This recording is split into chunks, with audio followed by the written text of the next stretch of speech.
Hello, welcome to day 15 of Project 27. It is 15th November. It is halfway through the project. Woo!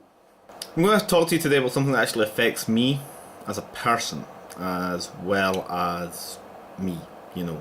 It affects other people as well. Today's modern world is a world of text. This is a world of online demand, news, text blogs, news of up and coming entertainment and recent happenings in communities. Social media and social networking has risen to the top of online market share and has broken down barriers. We can now be friends with people all across the world. Daily, via Facebook and Tumblr and Twitter and what have you, wave after wave of the waterfall of text graces our screens. And from the most, this is the easiest thing in the world to consume.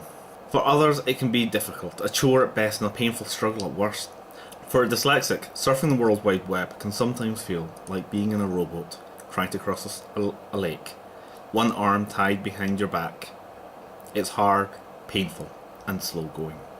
I am dyslexic, and yes, I would love to hit whoever it was that came up with the idea to make dyslexia so bloody hard to spell. They're up there with the same person who put an S in the word the lisp. But seriously, I feel like people, especially in the modern age, don't understand just how hard it is for dyslexics.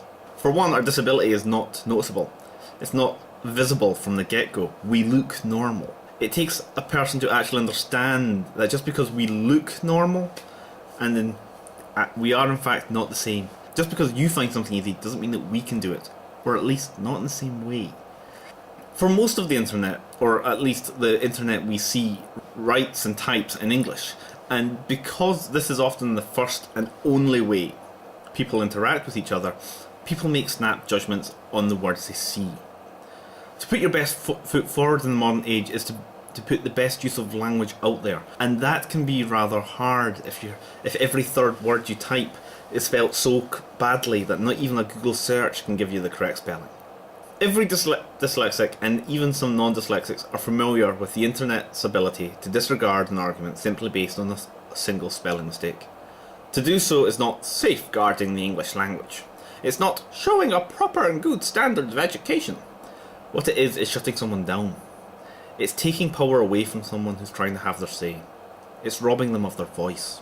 To disregard someone simply because they have not spelt every word correctly is a vile thing to do. There may have genuine points, they may actually have the answer, but just because you don't like that they've misspelt a word, you find it okay to tear them apart, tear them down. Personally. For dyslexics and other people not confident in language, this is shutting the door in our face. Why would we try to engage with the conversation if every time we do, we're told we're stupid, or uneducated, or just flat out ignored, even when we've tried our utmost? Most dyslexics know their challenges. We know we have to work hard with our use of language. We try. We spell check more than once. We probably worry of the correct use of words more than most, but we still make mistakes. A word might look correct. It might look like it's spelt right. It might actually be because it's a right word.